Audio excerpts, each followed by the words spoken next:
Boa tarde a todos, a todas, sejam muito bem-vindas. Vamos lá começar a nossa live de hoje, então? Bom, existem alguns ingredientes, né, algumas coisas que encarecem as nossas receitas sem glúten.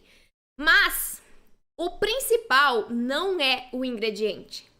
Não é o ingrediente que vai tornar a sua receita cara. Nossa, mas como assim não é o ingrediente? Sabe o que vai tornar a sua receita cara?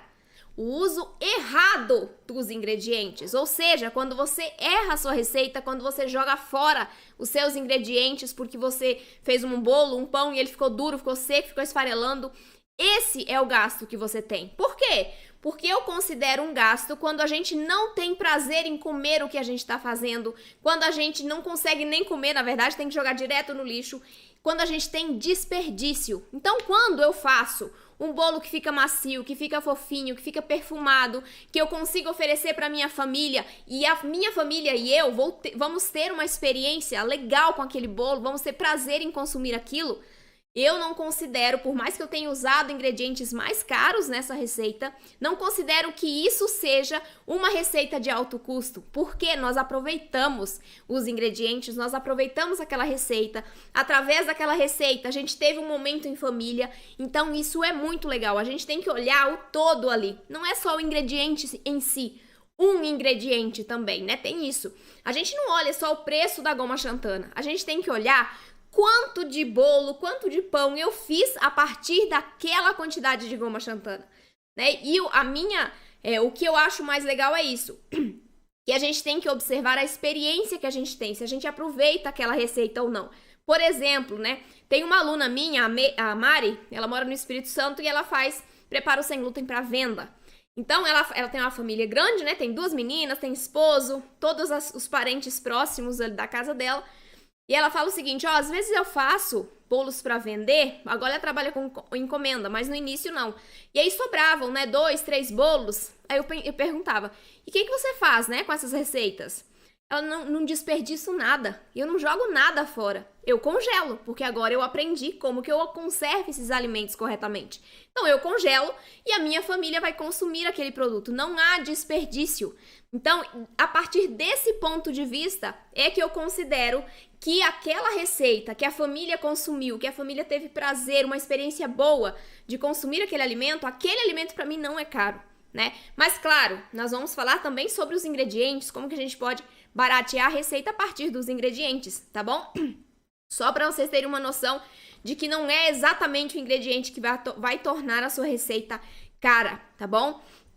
E o melhor investimento que você pode fazer para reduzir os custos das suas receitas, vamos ver se alguém sabe. Qual é o melhor investimento que a gente pode fazer em alguma coisa para evitar um custo a mais, né?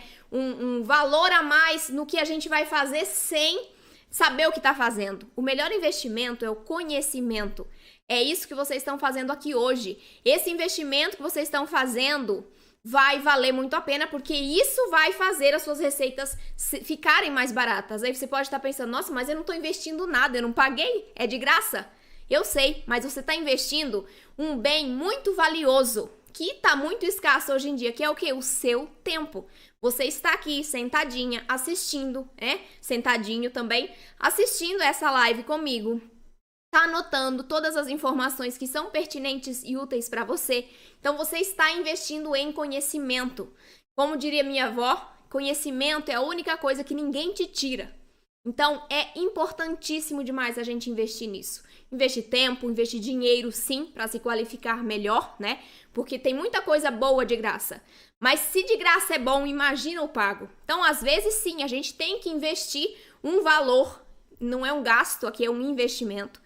Investir um valor para fazer, né, se aprimorar, se qualificar e reduzir futuramente gastos, né, que porventura possam surgir porque você não tem esse conhecimento. Então, investir em aprender sobre as receitas, investir em qualificar o seu conhecimento para melhorar os seus preparos, para melhorar a sua experiência, a experiência da sua família com a alimentação, é um investimento que vale a pena. Então, você que está aqui comigo, eu estou muito feliz que você esteja aqui fazendo a sua parte, investindo o seu tempo para aprender, porque é isso principalmente que vai fazer você acertar as receitas e, consequentemente, reduzir os seus custos, porque não vai haver desperdícios, tá? A partir do momento que você entende, né, que você tem esse conhecimento, você não vai errar, porque você já sabe, se eu uso aquele ingrediente X, eu vou ter este resultado. Se minha receita está mais seca, como eu posso corrigir antes de levá-la para assar? Então, esse conhecimento vai te tornar capaz de identificar os erros antes de eles acontecerem efetivamente na massa, no resultado final. Você conseguindo, né, corrigir esses problemas, você vai reduzir os seus custos. Nunca mais você vai jogar receita inteira no lixo.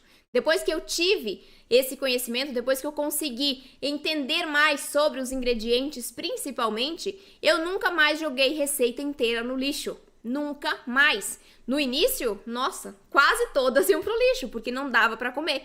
No início é bem complicado. Para mim foi, porque eu não tinha fontes para buscar esse conhecimento. Então, para vocês, não tá fácil, né? Mas a gente consegue encontrar essas informações de maneira mais acessível, né? Antigamente, uns anos atrás, era mais complicado, porque não tinha muita divulgação desse tipo de informação que são essenciais para que a gente consiga acertar nossas receitas. Informações sobre ingredientes, sobre métodos de preparo, sobre técnicas da confeitaria e da panificação sem glúten, coisas que nos fazem acertar as receitas, evitar desperdícios e reduzir os custos com a produção das nossas receitas sem glúten. Tá bom, gente? Bom, então vamos entrar no assunto mesmo, né? Como que a gente faz para baratear as nossas receitas sem glúten? Primeiro, você precisa investir, né, em alguns equipamentos que vão te ajudar a reduzir os custos das suas receitas. Então, tem 2 equipamentos que para mim são essenciais. Antes eu fazia sem, confesso para vocês, lá no início eu fazia sem esses equipamentos e o meu resultado não era padronizado. Cada dia que eu fazia a mesma receita, ela ficava de um jeito e eu não entendia o motivo. Muitas das vezes eu tinha que jogar fora o resultado porque não dava para comer. Às vezes eu colocava goma xantana demais ou então goma xantana de menos, né? E o mix não favorecia a liga e aí o meu resultado final esfarelava inteiro. Então, quais são esses 2 equipamentos que eu recomendo que você invista já para reduzir os seus custos lá na frente? Um termômetro de forno, baratinho, você consegue achar na internet por uns R$17, e uma balança culinária que você consegue achar por uns R$30. Então, esses 2 equipamentos são incríveis para a gente reduzir os custos. Quando a gente trabalha com receita sem glúten, a gente precisa ter consciência de que nós precisamos ter alguns cuidados para executar essas receitas corretamente, para que elas tenham maiores chances de darem certo. E você tendo exatidão nas quantidades dos ingredientes, você tendo exatidão na temperatura do seu forno, as chances de você acertar essa receita, de evitar desperdícios, de evitar jogá-las no lixo, são muito maiores, porque quando a gente tem controle do que está fazendo, a gente consegue, né, reduzir ali as variáveis que possam interferir no resultado final. Então, pesar os ingredientes é essencial. Por quê? E às vezes você pega lá, vai medir, né? Vai pegar uma receita que seja em xícaras. E aí você tá lá, não fala a quantidade de ml, fala só que é uma xícara de chá, por exemplo. Qual é o tamanho de uma xícara de chá, pelo amor de Deus? Eu não faço ideia. Por quê? Porque tem diversos tamanhos de xícaras no mercado. Então, essa falta de exatidão, quando a gente trabalha com medidas em xícaras ou colheres medidoras, é o que vai aumentar a sua chance de errar a receita, de desperdiçar ingredientes, de jogar dinheiro no lixo, ou seja, de gastar mais com os preparos sem glúten, viu? Outra coisa importante, além de você ter, né, investir nesses 2 equipamentos que eu acho que são essenciais para você aumentar as suas chances de acertar, você precisa conhecer as farinhas, por exemplo, que são ingredientes que entram em nossas receitas em maiores proporções. Nós precisamos de um mix equilibrado, nós precisamos entender quais as proporções adequadas para cada tipo de farinha, para cada tipo de receita, tá? E isso você vai pegando com a prática, mas é essencial que você conheça os ingredientes que você está utilizando. Ah, eu vou usar farinha de aveia na minha receita. Vou colocar no meu bolo sem glúten. Ontem a gente até falou sobre isso. Farinha de aveia é muito rica em fibra e muito rica em amido. Se eu coloco uma grande quantidade de farinha de aveia, a depender da massa, né, você consegue um resultado até mais ou menos. O negócio é que a farinha, como ela está triturada, ela vai absorver muito mais o líquido e vai dar uma empapada na sua massa, vai pesar a sua massa. Então, se você coloca em excesso, você tem um bolo pesado, um bolo embatumado, que não cresce tão bem, né? Não tem aquele bolo fofinho, leve, cheio de furinhos. Então, conhecer as farinhas é primordial. Porque tem outra variação também. Quando você está usando uma farinha branca, por exemplo, a farinha de arroz arroz branco, o que mais? Que não absorve muito líquido. Eu acho que a que menos absorve líquido é essa, porque ela tem menos fibras. Então, quando você está usando a farinha de arroz branco, polvilho doce ou amido de milho, por exemplo, e aí você substitui essas farinhas por farinha de linhaça, por farinha de trigo sarraceno, farinha de grão de bico, o que vai acontecer com a sua massa? Ela vai absorver mais o líquido da receita. Se você não sabe disso, se você não sabe que a sua farinha de grão de bico absorve mais água do que a farinha de arroz branco, você vai colocar somente a quantidade recomendada na receita e a sua receita vai ficar seca. Por quê? Porque eu tenho pouco líquido.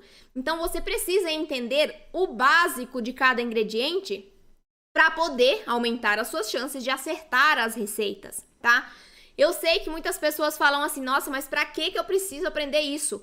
Eu sempre fiz receitas com farinha de trigo, que eu pegava a receita em qualquer lugar, fazia do jeito que falava e dava certo. Sim, farinha de trigo é outra história. Aqui nós estamos lidando com diversos tipos de farinha sem glúten. Cada uma se comporta de um jeito diferente. Dependendo da marca, também ela vai ter um comportamento diferente. Um dia ela vai absorver mais, um dia ela absorve menos, sendo da mesma marca. Então, a gente precisa sim conhecer essas farinhas principais, as que a gente mais usa no nosso dia a dia, ou aquela que você está usando na sua receita específica, para você saber, olha, essas farinhas aqui absorvem menos os líquidos. Então, eu vou ter que colocar a água ou o leite aos poucos para eu não perder o ponto de hidratação. Muitas pessoas chegam até mim falando assim, ai, minha massa, meu pão ficou seco, meu pão ficou duro, meu pão não cresceu bem, o que eu fiz de errado? Provavelmente, claro, tem que ver outros aspectos, mas provavelmente seja a quantidade de líquidos. Nós estávamos acostumadas lá na confeitaria e panificação com farinha de trigo a fazer uma massa mais consistente, uma massa que desse para passar na máquina, né? Desse para sovar, ela não grudasse. E aqui, se a gente fizer uma massa que não grude na mão, a gente vai ter um resultado final que fica seco. Se eu tenho falta de líquidos na massa, eu tenho prejuízos no crescimento, na fermentação desse resultado final. Então, uma coisa impacta em várias outras. E aí, o meu resultado final, ele não fica bom. Posso até jogar fora. Então, esses erros que a gente comete, que às vezes a gente nem sabe que são erros, podem fazer a gente gastar muito mais dinheiro. E se você acredita que é capaz de conseguir sozinha alcançar um resultado perfeito, saiba, você vai gastar muito mais dinheiro. Por quê? Porque eu já fiz isso. Eu fui nesse erra, acerta, na tentativa e erro sozinha. E eu passei anos até eu conseguir acertar as minhas primeiras receitas. Acertar que eu digo que fiquem comíveis, tá? Não é acertar pra ficar perfeita, não. É pra acertar pra dar pra comer. Pra não ter que jogar fora, né? Ou pra não ter que comer todo no mesmo dia, porque amanhã já ia estar parecendo um tijolo. Então, eu passei por isso. E eu não recomendo que você faça isso, porque eu gastei muito dinheiro, tá? Eu investi muito dinheiro para conseguir acertar uma receita, fazer com que ela ficasse macia, fofinha, fazer com que ela ficasse perfeita.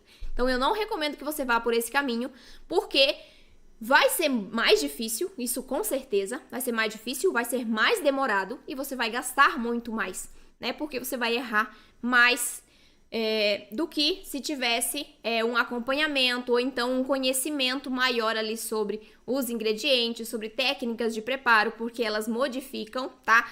Não é você pegar uma receita na internet, uma receita errada ali da internet, porque, né? Eu também estou na internet, mas as minhas receitas são testadas por muitas pessoas e por mim várias vezes, então elas funcionam. Claro que a depender do jeito que você faça, se você não seguir corretamente ali os ingredientes, se você não observar o ponto de hidratação da massa, ela pode não ficar do jeito que você espera. Mas aí, né, a gente tem que ver as variáveis ali que estão acontecendo. Mas minhas receitas são testadas e aprovadas por centenas de pessoas. Então, eu estou me referindo a uma receita errada da internet. Você pega uma receita errada da internet, replica aquela receita e ela não funciona. Por que ela não funciona? Porque provavelmente ela esteja ou desequilibrada, ou tem uma etapa ali de preparo que tem que observar determinada ordem de ingrediente, você não observa, ou a pessoa que, né, escreveu a receita não cita isso, você não sabe, e aí acaba executando da maneira errada. Então sim, a gente tem técnicas diferentes de execução das massas, das receitas, porque o sem glúten demanda isso. Se a gente fizer da mesma maneira, replicando a receita somente, as chances de a gente errar, de a gente ter um resultado final ruim, são muito maiores, tá? Então, tem os equipamentos. Não precisa comprar tudo agora, tá? Vai um por vez, não precisa. Prefira a balança do que o termômetro. Principalmente se você já conhece o seu forno. Mas vamos de balança primeiro. Termômetro de forno. Conheça os ingredientes, tá? Conheça as técnicas de preparo. Siga exatamente o que a receita está indicando. Se ela fala assim, ó, você não vai colocar o óleo em cima das farinhas. Você vai colocar a água em cima das farinhas. Aí você fala, nossa, mas por que eu preciso fazer assim? Porque sim, se você fizer o contrário, se você colocar o óleo em cima da farinha, você vai encapsular a farinha não vai absorver corretamente a água e o seu resultado final pode ficar seco, pode ficar esfarelando por conta disso. Então é muito importante, siga exatamente como está sendo indicado na receita, inclusive de temperatura de forno, de tempo de forno, tá? Tenha o parâmetro, claro, não vai ser sempre o mesmo tempo, né? A temperatura ali vai ter que ir ajustando conforme o seu forno, mas tenha como parâmetro. Não pegue a receita, não pegue somente os ingredientes que estão descritos abaixo do vídeo e vá lá na cozinha, você sozinha, sem assistir ao vídeo, sem saber o modo de preparo, tentar fazer essa receita, porque as chances são que você pode errar mais vezes do que se tivesse assistido e seguido corretamente o modo de preparo, tá bom? Assim, com essas observações, você vai reduzir os seus erros, vai reduzir os desperdícios, vai gastar menos com isso. E ainda, né, acertando as suas receitas, você vai poder saborear, poder, né, dividir com a sua família a sua alegria. Se é você que tem restrição, se é alguém da sua família, você pode compartilhar bons momentos com eles, porque você vai fazer uma coisa que todo mundo gosta, né? Isso é muito legal. Por quê? Porque às vezes, eu não sei se vocês se sentem assim, um pouco, como que eu posso dizer, excluída, né? Muitas pessoas se sentem assim, eu já me senti assim diversas vezes. Por quê? Porque tem a minha comida, né? Minha comida sem glúten, sem graça, e a comida das outras pessoas. E aí, quando você aprende a fazer, até isso melhora. Porque você vai oferecer para toda a sua família, compartilhar juntos uma alimentação que é sem glúten, que é saborosa, que é saudável e que todo mundo vai gostar. Então, isso também é muito legal, de você aprender a fazer do jeito certo. Tá? E tudo isso que eu falei vai te levar a conseguir alcançar esse objetivo. Mas aí você pode, né, querer trocar ingredientes. E isso também barateia a nossa receita. Então vamos falar sobre substituição de ingrediente, que é uma coisa muito importante de se fazer, principalmente quando a gente usa farinhas que são mais ricas, mais caras, né? Que ali na farinha que a gente vê o gargalo dos preços. Então, as farinhas mais caras, quando a gente sabe substituir, a gente troca por farinhas mais baratas. Mas você só vai saber substituir corretamente, ter um resultado final similar, macio, fofinho, úmido, se você conhecer as farinhas que você está utilizando e também as que você vai usar para substituí-las, tá bom? Isso é muito importante. Então, tem algumas farinhas que elas têm um valor mais elevado. Exemplo, né, clássico, farinha de amêndoas. A farinha de amêndoas, ela tem um valor sim maior. Só que a gente usa em uma pequena proporção nas nossas receitas sem glúten. Por quê? Porque a farinha de amêndoas, ela entra na nossa receita para dar mais umidade, mais maciez, né, para aumentar a durabilidade dos nossos produtos, por conta dessas características de maciez e umidade. Então, a gente não precisa colocar 100 gramas numa receita de bolo.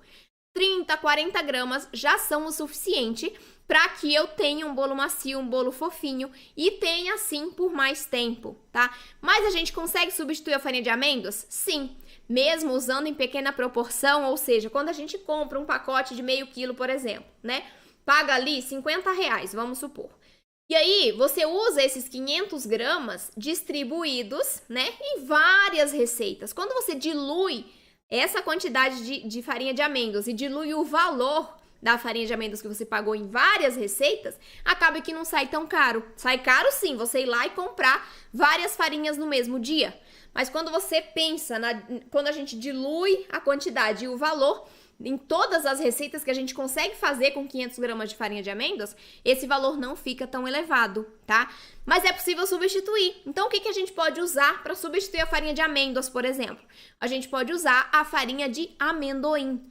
A farinha de amendoim é a farinha de castanha de caju, farinha de castanha do Pará, tá? Sempre, claro, observando, né, as particularidades de cada uma. Então, a farinha de amendoim, a farinha de castanha do Pará, elas têm um pouquinho mais de gorduras, tudo bem? Mas a gente consegue sim fazer essa substituição quando ela está em uma pequena proporção. Por exemplo, 30 gramas de farinha de amêndoas, eu posso usar 30 gramas de farinha de amendoim tranquilamente. Não preciso alterar mais nada na receita, o resultado vai ficar perfeito, tá? Então a gente consegue, e a farinha de amendoim é muito mais barata do que a farinha de amêndoas. Eu acho que da última vez que eu paguei em 250 gramas, não, 200 gramas, acho que eu paguei R$4. Então, ela é baratinha. A gente consegue usar a farinha de amendoim no lugar da farinha de amêndoas, baratear a nossa receita, né? E ainda obter um resultado macio, fofinho, úmido e delicioso. Então, o objetivo é substituir por algo mais barato, mas sem perder a qualidade da receita, porque isso é muito importante. Não adianta eu fazer uma troca da farinha de amêndoas ou tirar da receita a farinha de amêndoas em uma receita que ela é necessária. Se eu retiro, eu perco qualidade na receita, ou seja, eu acabo tendo um prejuízo na qualidade do meu produto. Eu vou ter uma receita mais seca, né? Uma receita assim que vai esfarelar um pouquinho mais, pode ser. Então depende da receita. Mas eu posso ter prejuízos na massa porque eu retirei determinado ingrediente ou porque eu substituí errado. Então, às vezes, o prejuízo é maior do que se eu tivesse comprado a farinha de amêndoas e usado em diversas receitas. Outro exemplo de ingrediente que tá um pouquinho caro agora, tá? Já vou falar pra vocês qual é. É a goma xantana. A goma xantana, ultimamente, ela está os olhos da cara. Eu paguei R$47 em 100 gramas de goma xantana. Mas calma, gente. Olha só. A goma xantana, a gente usa em uma proporção muito pequena, certo? Eu até fiz as contas aqui. Ah, não, da goma xantana não, fiz as farinhas. A goma xantana, ela tá cara, só que a gente usa, por exemplo, 2 gramas de goma xantana em um bolo. Então, se eu comprei um pacotinho com 100 gramas, eu faço 50 bolos. 50 bolos. Divide aí. 47 por 50, dá menos de R$1 para cada bolo. Então, não sai caro, concorda? Não sai caro, porque eu não tenho desperdício de receita, eu não jogo fora, logo eu não desperdiço a goma xantana. Então, se eu aproveito todos os preparos que eu fiz, não sai caro quando eu diluo esse ingrediente em todas as minhas receitas. Ah, mas ainda assim para mim tá caro. Posso substituir? Pode substituir. Você pode substituir por goma guar, CMC, que são 2 agentes de liga, que podem ser utilizados nas mesmas proporções da goma xantana. Claro, vai ter alteração no resultado final? Vai, mas a gente consegue fazer essa alteração na mesma quantidade. E eles são bem mais baratos do que a goma xantana. Então, você pode sim usar isso. O psyllium, ele não vai sair mais barato. Por quê? Porque a gente tem que usar uma quantidade maior de psyllium do que de goma xantana. Então, o psyllium, eu acho que 100 gramas deve estar uns R$28. Tem muito tempo que eu comprei o meu, então não sei se tá nesse preço, mas por aí. Então, os R$28 em 100 gramas, como a gente usa bem mais do que a goma xantana, a gente vai usar mais rapidamente, acaba que o psyllium se torna mais caro do que a goma xantana diluído, né, nas quantidades de receitas que a gente faça. Outro exemplo de farinha que também tem um valor um pouquinho mais alto, né, é o trigo sarraceno. Eu sei que muitas pessoas não gostam dessa farinha. Eu adoro, na proporção correta, não deixa sabor residual e só traz maciez e umidade. Então, eu gosto muito da farinha de trigo sarraceno. Ela também tem um valor elevado, mas você consegue diluir novamente, né? Eu não vou usar uma quantidade muito grande de trigo sarraceno, por quê? Porque ela deixa sabor residual. Então, eu vou usar em várias receitas. Eu comprei 1 quilo esses dias, paguei R$28. 26 ou 28. Em 1 quilo de trigo sarraceno. Eu vou demorar algum tempo para usar, porque eu não uso 100 gramas numa receita. Eu uso ali no máximo 70 gramas de trigo sarraceno numa receita de pão, por exemplo. Então, eu vou usar várias vezes esse trigo sarraceno e no final, né, o valor diluído no número de receitas vai compensar eu ter comprado essa farinha. Então, e associado também aos benefícios que essa farinha vai trazer, não só nutricional, mas também de qualidade de massa. Então, é um investimento que vale a pena. Tá vendo, gente? Quando a gente vê aplicado ali, né, os valores que a gente paga nos ingredientes, se a gente acerta as receitas, a gente não faz uma receita cara. Né? Se a gente consegue dividir a farinha de amêndoas em vários preparos, se a gente não joga fora nenhum deles, não fica caro. Então, fazer receita sem glúten é muito melhor do que você comprar receitas sem glúten prontas. Exemplo, eu coloquei o exemplo aqui do pão, né? Alguns ingredientes têm valores maiores sim, só que comprar um pão pronto é muito mais caro. Olha só, eu comprei um pão, tá até aqui em cima, eu nem comi ele, tá ali guardado, por exemplo. Um pão de 200 gramas, eu paguei R$19,90. 200 gramas, R$19,90. Guardem esses números.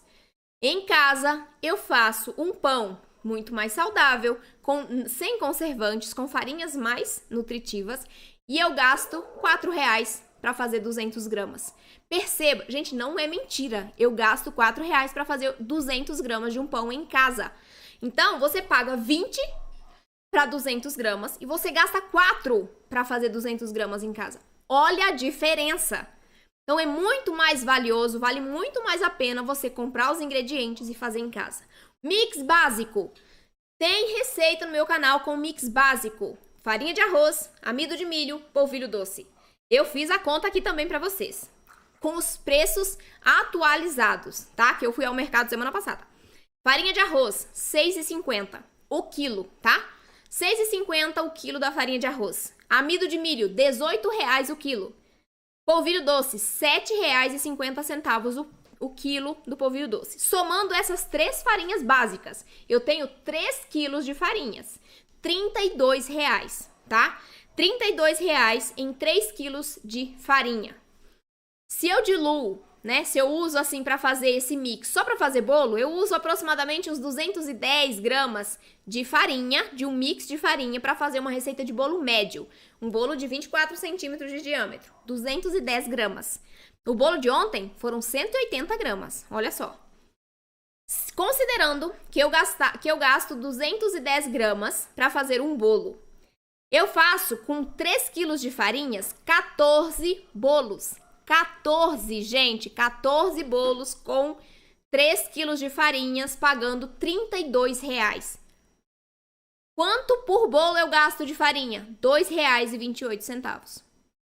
Olha essa conta. Então, eu faço 3 quilos de farinhas e gasto por bolo R$2,28.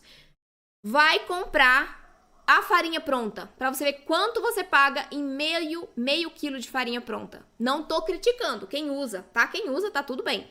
Eu não tenho condições de comprar e eu também prefiro ter controle do que eu tô fazendo. Então, não gosto de usar mix prontos, em geral, em regra, porque eu não tenho controle do que tá sendo adicionado ali, de quanto de farinha de arroz, de quanto de goma xantana, de quanto de amido de milho. Então, eu gosto de fazer o meu mix.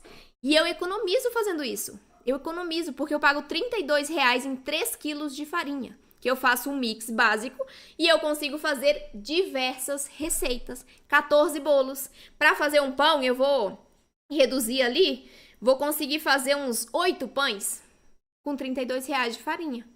Gente, não é caro. Não é caro. E se você quer colocar uma farinha mais rica em nutriente, que seja um valor mais elevado, né?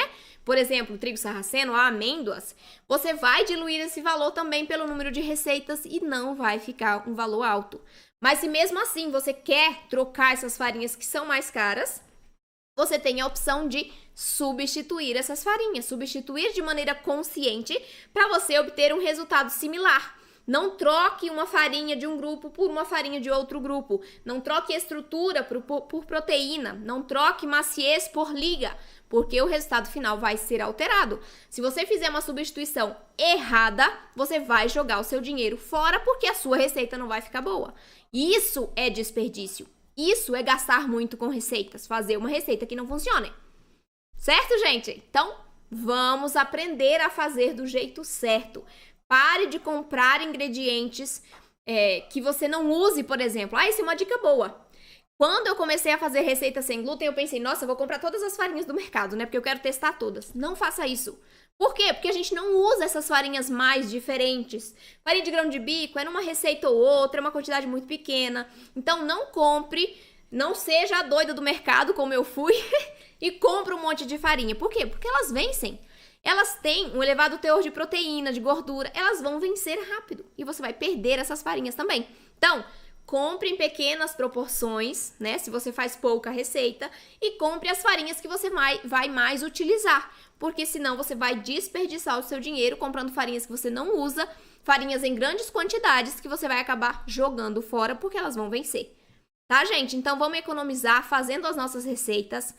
Não comprem produtos prontos em regra, claro que de vez em quando a gente, né, se vê apurada ali, vai ter que, né, que nem diz uma aluna minha, às vezes eu me vejo apurada e vou ter que ali comprar alguma coisa, para uma viagem rápida, alguma coisa assim. Então, dê preferência por fazer as suas coisas em casa, os seus pães, os seus bolos, todas as suas receitas, para você economizar, para você ter mais qualidade, para você ter segurança, né? Principalmente segurança para quem tem restrição ao glúten e reage com contaminação cruzada. Por quê? Porque se a gente se contamina, a gente passa mal. E falando em farinhas vendidas a granel geralmente têm um valor mais baixo, certo? Se você tem restrição ao glúten do tipo doença celíaca, alergia ao trigo, não compre produtos a granel, porque as chances de haver contaminação cruzada ali por glúten são altas. Esse é outro prejuízo.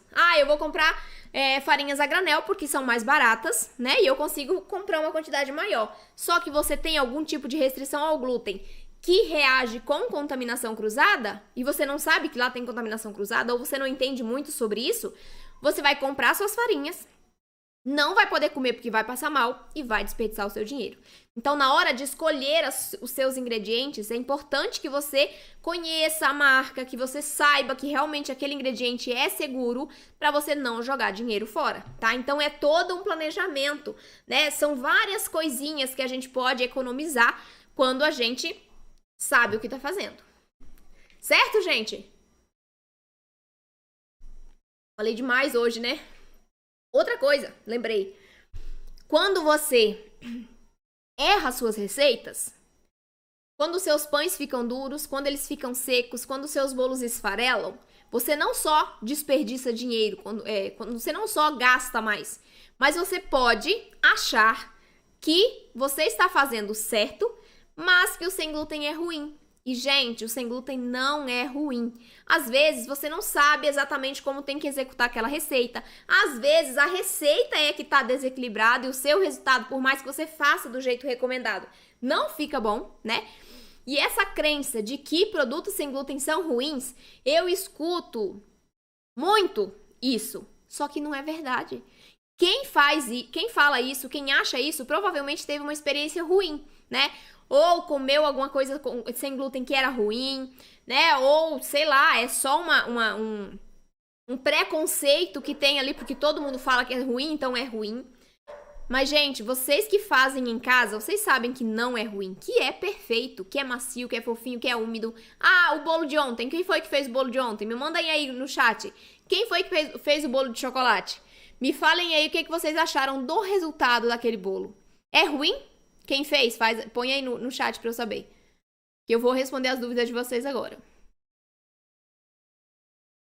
eu ver aqui no Instagram se tem pergunta. Enquanto isso, eu quero saber se vocês fizeram um bolo. Gente, coloquem aí. Eu fiz e coloquem o que vocês acharam. De verdade, podem colocar o que vocês acharam mesmo, tá?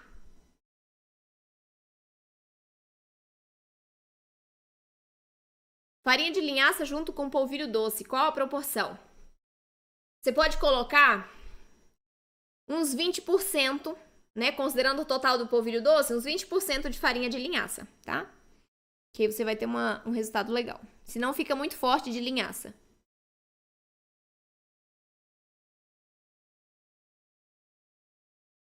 Faz uns 3 anos que não compro pão. Agora aprendo sem glúten e não tenho restrição.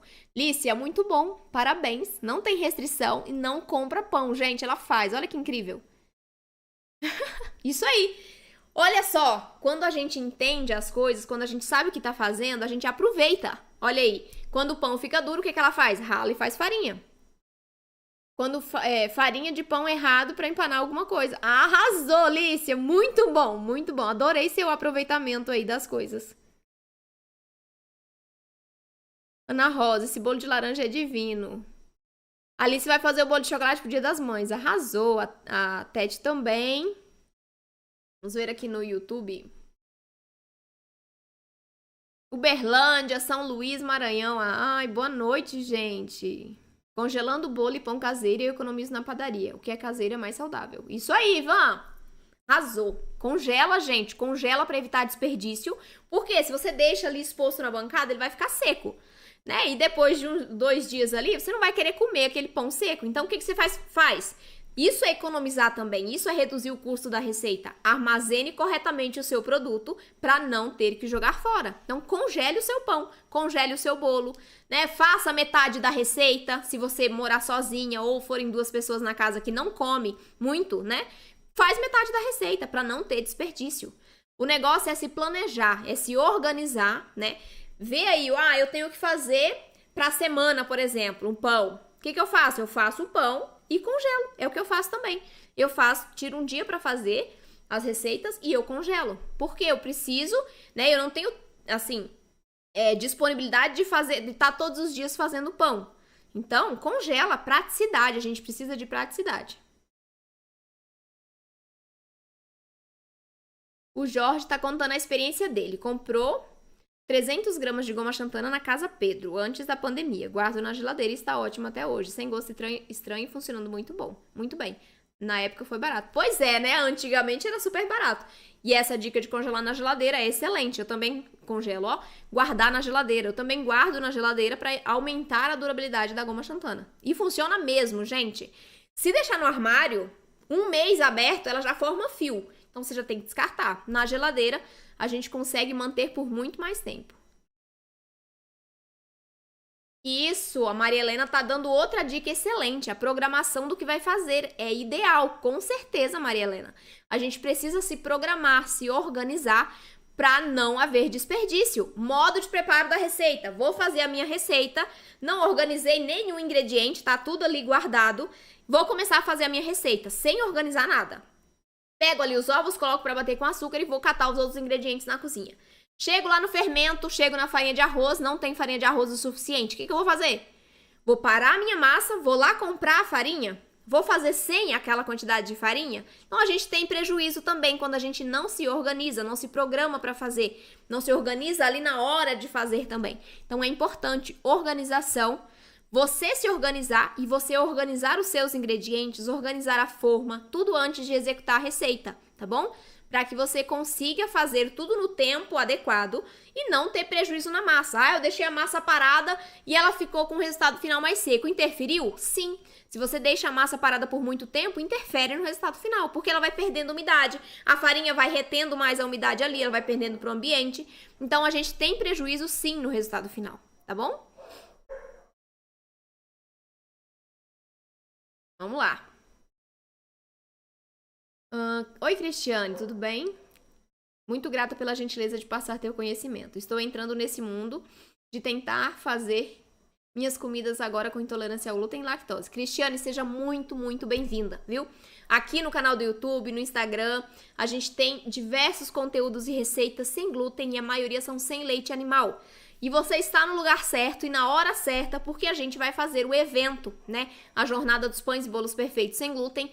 E lá você vai aprender muito mais aprofundadamente tudo isso que eu tô passando, né? Nessas lives de aquecimento. E você vai aprender também a fazer uma receita perfeita que é sem glúten e é sem leite animal. Então, acompanhe ali, se inscreva para você não perder nada desse evento, porque vai te ajudar demais, tá bom? Enquanto isso, assista nossas lives, esteja aqui presente nas nossas lives de aquecimento e explore aí o canal do YouTube para você conhecer as receitas e os demais conteúdos, tá bom? Fiz seu pão de batata doce pela primeira vez e recebi muitos elogios. Ah, arrasou, Ivone! Que coisa boa, muito bom, parabéns! Aquele pão é uma delícia, né? Fica super úmido, super macio, cresce muito bem, fica com sabor incrível. Que bom que você gostou e todo mundo gostou. Oi, Larissa! Sim, a live do bolo de chocolate de ontem tá disponível no YouTube, tá? É só ali nos meus vídeos que você vai encontrar o link dela, tá bom? Tá disponível sim. Bem-vinda, Valquíria! Primeira vez na live! Seja bem-vinda! Te convido para participar das demais lives, que agora a gente tem lives diariamente aqui. Então amanhã nós vamos fazer nossa quinta live e última da semana. E segunda-feira que vem a gente já começa a nossa segunda semana de lives, viu? Então esteja aqui presente, participe da nossa jornada, inscreva-se lá, é de graça, é online, você vai poder assistir, reassistir se você, né, quiser ali dentro do tempo da semana, porque elas vão sair do ar. Então participe, não perca essas aulas, porque eu tenho certeza que vão te ajudar demais, tá? Eu preparei tudo com muito carinho, com muito cuidado, para tentar ajudar o máximo vocês naquele tempo que eu tenho dentro das aulas. Estou começando agora e tenho intolerância à lactose. Estou trocando minha alimentação. Isabel, bem-vinda, tá? Você que está começando agora, essas lives de aquecimento vão te ajudar muito. Tem muito conteúdo legal no YouTube também já disponível. Tem a jornada para você participar, tá bom? Seja bem-vinda. Eu peguei o resultado. Hoje eu peguei o resultado do exame da lactose e deu intolerante? Deu, Hilda, positivo para intolerância à lactose? Não entendi ali o final da sua frase. Oi, Jaqueline. Leila, primeira vez aqui. Bem-vinda, Leila. Que alegria, gente. Um monte de gente nova. Tô muito feliz com vocês aqui, viu? Espero que vocês estejam gostando, que vocês continuem participando pra gente, né, desenvolver ali um relacionamento. Porque tem pessoas aqui que eu já sei, né, de cor. É só olhar. Maria Helena, minha aluna de muito tempo, né, Maria Helena? Larissa, já conheço. A Valéria. Já somos amigas sem se conhecer. Então, bem-vinda, tá bom? Mais alguma pergunta, gente? Se vocês tiverem dúvidas, né, sobre esse tema, sobre outros temas, podem ficar à vontade.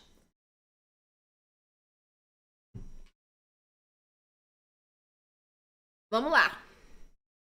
Quando faz o leite de coco, se secar o bagaço, dá para usar ou perder o valor nutritivo? Dá para usar sim, tá bom? Eu não sei o seu nome, mas tá apartamento na Riviera de São Lourenço. Arrasou. Então, dá pra usar sim, tá? Porque tem muita fibra ali. A gente tira muito da gordura, mas ainda fica um pouquinho de gordura. Tem nutrientes também, claro que um pouquinho menos, porque a gente tirou o leite, mas tem muita fibra, então dá pra usar, dá pra bater esse resíduo do coco seco, fazer uma farinha, dá pra usar como coco ralado também, dá pra usar ele como coco fresco se você congelar por uns 15 dias no freezer, você consegue aproveitar como coco fresco. Se não, você coloca numa forma, coloca no forno ali por uns 10 a 15 minutos, a uns 180 graus, mexendo de vez em quando, que você vai secar esse resíduo e vai poder usar como coco ralado, viu? R$14 o Psyllium. Olha, tá bom, hein? Bem bom o preço. É, então, varia, né? O polvilho, ele falou que é o dobro do que eu paguei. Eu paguei R$7,50. Eu compro no atacadão, né? Aí é mais barato o valor também. Depende do mercado, né, que a gente compra. E a aveia eu pago mais do que R$10 também. Eu acho que eu paguei uns R$14 da última vez que eu comprei aveia. Então varia muito, né, de um lugar para o outro. O ideal é sempre a gente ter um conhecimento sobre a substituição para poder substituir quando a gente precisa, né? Ah, a farinha X tá mais cara, então eu posso usar essa, que tá mais barata. Então isso é muito legal também. Leite de quê, Jaqueline, que você quer fazer? Só me fala qual é o leite que você quer aprender a fazer que eu te explico, tá?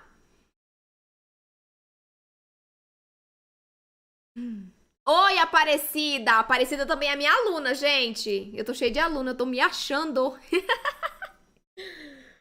Minhas alunas queridas, maravilhosas. Bem que você podia fazer uma live no seu final de semana preparando a comida. Olha, vocês querem ver mais? Gente, olha só. Vamos fazer uma enquete aqui agora. Eu não sou muito de postar o dia a dia, né? Inclusive, meu sócio, né? Meu esposo fala isso. Você tem que mostrar mais o dia a dia, né? Mostrar mais o que você faz ali de receitas.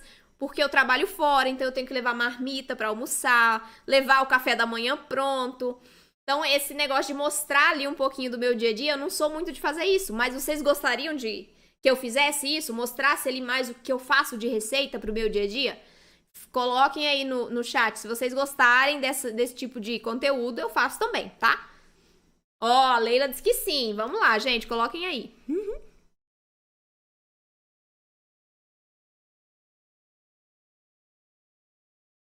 O leite mais gorduroso é o de coco, tá? O leite mais gorduroso é o de coco.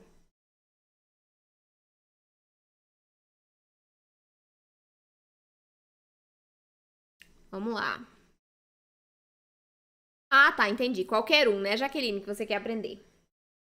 Legal, gente. Eu não sabia que vocês queriam também, né? Nem perguntei, né? Se vocês queriam ver esse meu dia a dia. Pode deixar que eu me comprometo a fazer esse conteúdo aqui no Instagram, tá? Nos stories do Instagram.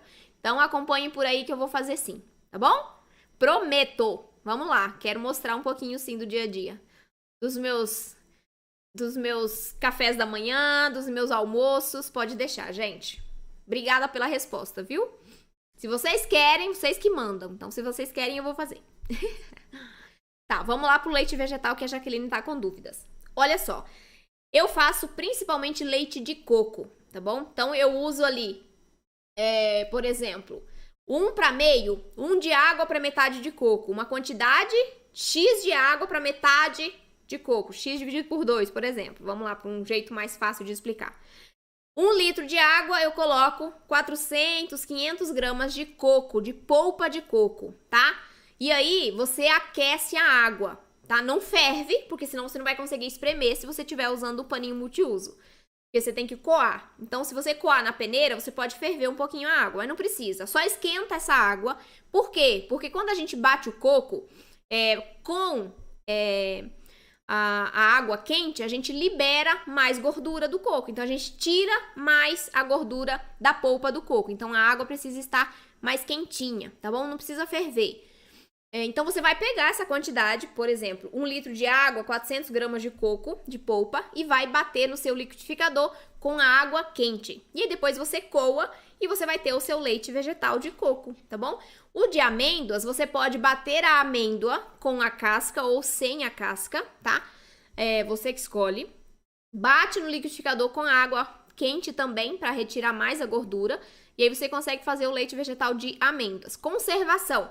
Esses leites, eles duram conservados na geladeira por até 3 dias, tá bom? Eles não têm uma durabilidade muito grande.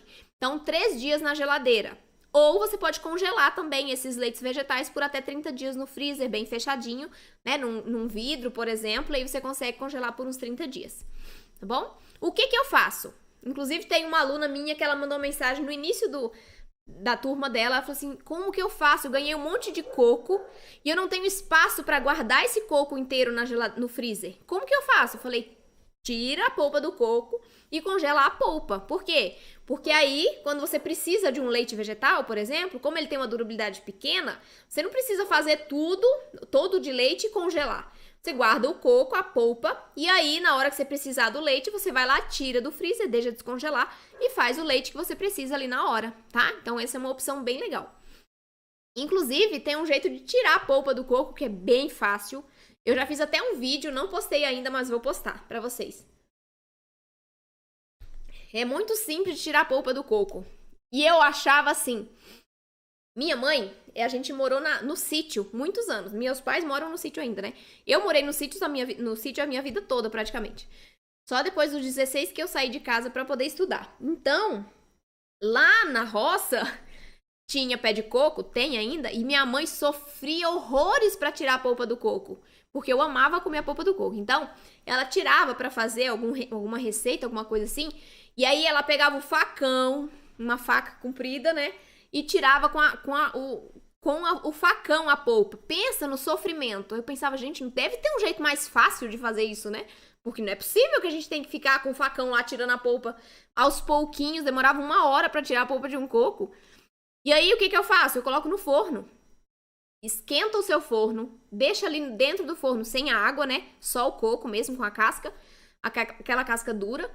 Deixa uns 15 minutinhos, ele estourou, tira o seu coco e vai com uma colher e tira a polpa. Isso é fácil, solta fácil a polpa. Então é assim que eu faço o leite do coco, eu tiro assim a polpa. Deixa eu ver o que mais. Aproveito sim a polpa, tá? O que sobra, né? O resíduo do coco. Geralmente eu seco e faço o coco ralado, ou então, se eu tô com pressa ali, eu congelo a polpa fresca, né? Só que eu tenho que usar rápido, senão ela fica rança, ela estraga. Fica com gosto de ranço. Então tem que usar rapidinho, mas dá. Pronto, dá pra fazer biscoito, olha aí. Coloca na broa, isso aí. No brigadeiro. Eu faço creme, recheios, eu uso esse coco que sobra, né? O resíduo do coco. Arrasaram, gente. Deixa eu ver o que mais.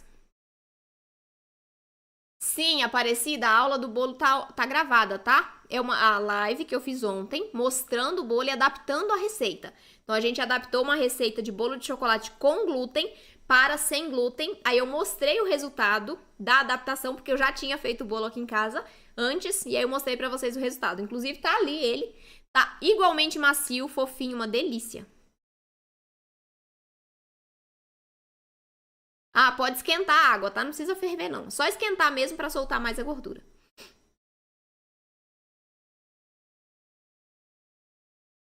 A aula 3 tá gravada, gente. Deixa eu.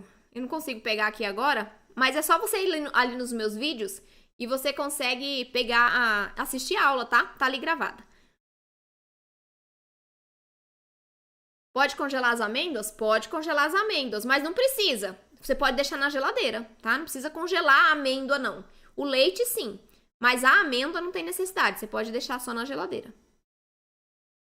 Mas se quiser também pode, tá? Comecei a fazer o mise en place e melhorou muito o preparo. Isso, Suzana, organização. A gente precisa se organizar para fazer a receita, senão a gente faz no atropelo, faz de qualquer jeito e acaba que o resultado também tem prejuízo por conta disso.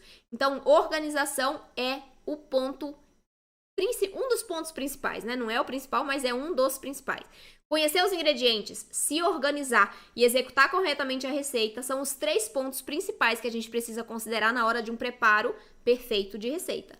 Então, o mise en place, né? Chique, que significa colocar no lugar, pôr no lugar, que nada mais é do que organizar os ingredientes ali na bancada, né? Pesar antes de começar a receita.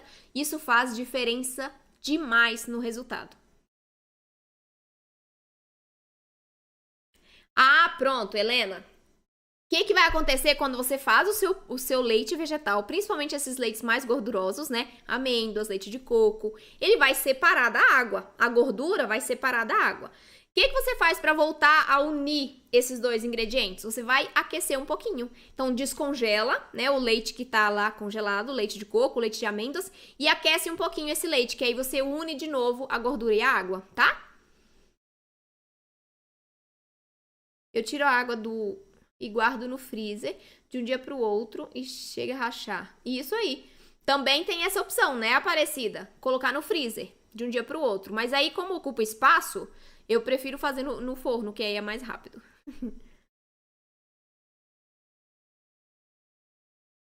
Baixei a apostila e lá você ensina algumas opções de recheio. Muito obrigada. Isso mesmo. Que bom que você gostou. Facilita, né, Aparecida, essa organização de tudo tá organizado ali, pesado, facilita muito nossa agilidade na cozinha. E com o tempo, principalmente quem tá começando, né, a gente demora um pouco mais para fazer a receita, é normal, a gente não tem experiência. Então, se você organizar os ingredientes antes, você vai demorar menos e seu resultado final, ele vai ficar melhor, tá bom? Não vai ter tanto prejuízo no resultado final. Ver se tem mais dúvidas, acho que não. Na boca do fogão também, ó, a Alicia tá falando que ela esquenta o coco na boca do fogão. Eu fazia isso também, só que faz muita sujeira. Eu já testei todos esses aí. O do freezer tem que ter espaço pra congelar. O do fogão, da boca do fogão, vai sujeira. E aí pega fogo na casca do coco, assim você pensa que vai pegar fogo na casa. Eu prefiro a do forno. Mas todas funcionam, então você escolhe a melhor aí pra você. As lives ficam lá no meu canal do YouTube, nos vídeos, tá, Dorinha? E aqui no Instagram, se você for lá no meu perfil, tem todas as lives salvas ali também, tá bom? Então tá ali tudo na página principal ali do perfil do Instagram, tem todas as lives que já fizemos. As 3 anteriores. Mais alguma dúvida, gente?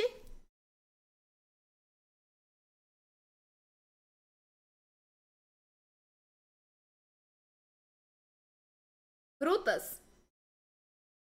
Em qual situação? Sete Decent, não sei o seu nome. Em qual situação que você está se referindo a não congelar a fruta? No coco, você diz? Mas o coco dá para congelar, para fazer. Ah, no recheio, exatamente. No recheio, se a gente congela fruta fresca, o que a gente tem de prejuízo? Principalmente essas frutas que tem muita água. Morango, abacaxi, né? Essas frutas que são ricas em água, quando a gente congela dentro de um recheio e descongela esse recheio, o que ela vai fazer no nosso recheio? Vai soltar água e vai prejudicar a cremosidade, a durabilidade do preparo, tá? Então, frutas frescas não congelem, certo? Ah, eu quero fazer um recheio, mas eu preciso congelar. Mas eu quero usar fruta. O que eu faço? Pode fazer uma geleia, um coulis, né? Pode desidratar a fruta também. Então, a gente tem algumas opções para usar a fruta no recheio que não seja a fruta fresca em si, por conta do resultado que ela provoca depois que descongelamos ela. Por que meu pão não cresce? Adélia, existem algumas razões para os pães sem glúten não crescerem. Primeira delas, consistência da massa. Se a sua massa está muito consistente, muito seca, né? Não tem líquido suficiente ali para a expansão do pão, para que a fermentação aconteça corretamente, pode ter prejuízo nessa fermentação, seu pão não vai crescer. Então, falta de líquido principalmente, tá?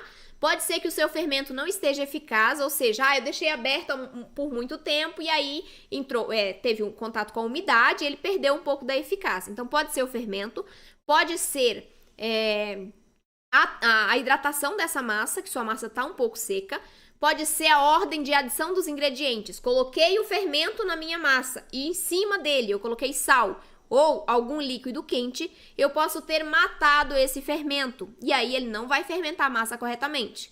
Outra opção, deixei pouco tempo descansando, minha massa quase não cresceu. E aí quando eu coloquei no forno, ela não cresceu o suficiente, porque já estava numa temperatura mais elevada e as minhas leveduras começaram a morrer. Então tem algumas coisas que a gente tem que observar para saber por que não está crescendo. Mas eu chuto que seja a consistência da massa, tá? Pode ser que sua massa esteja um pouquinho mais seca, e aí o pão não vai crescer tão bem, tá bom? Ensino a fazer pão também, Leila. No canal do YouTube tem várias receitas de pães, tá? Tem inclusive de pão francês. Gente, a receita do pão francês, para quem não conhece ainda, tem que fazer, porque fica perfeito. Eu já fiz diversas vezes, eu faço toda semana pão francês aqui em casa. Muitas pessoas que estão nessa live já fizeram esse pão francês e o resultado fica perfeito. Casquinha crocante por fora, douradinha, miolo sequinho por dentro e cheio de furinhos. Com cheiro de pão francês, inclusive, viu? Não é pra falar não, mas fica com cheiro de pão francês. Mas tem diversas outras receitas. Tem pão de forma, tem pão modelável, tá bom? Então pode ficar à vontade aí pra você testar as receitas. Por que meus pães ficam esfarelando? Dorinha, pode ser também falta de hidratação. Se eu tenho falta de hidratação na massa, ou seja, o meu pão tá mais seco, ele vai esfarelar também. Porque a falta de líquido prejudica a elasticidade da goma xantana, do psyllium, tá? Eu tenho que hidratar muito bem as minhas farinhas, os meus agentes de liga, para que eu consiga ter um resultado que cresça bem e que não esfarele. Pode ser que esteja desequilibrada a receita, pode ser que esteja faltando agente de liga, tá? Pode ser também, mas isso aí, né, depende, a marca da sua goma xantana. Tem algumas marcas que não dão liga legal. Já testei algumas, outros tipos de goma xantana, a goma xantana que vende a granel, por exemplo, mesmo em locais seguros, né? Eu não gostei muito do resultado, porque não dá liga o suficiente. Então pode ser isso também. Beijo pra vocês, muito obrigada pela companhia de todos, de todas, e eu vejo vocês amanhã. Tchau, tchau.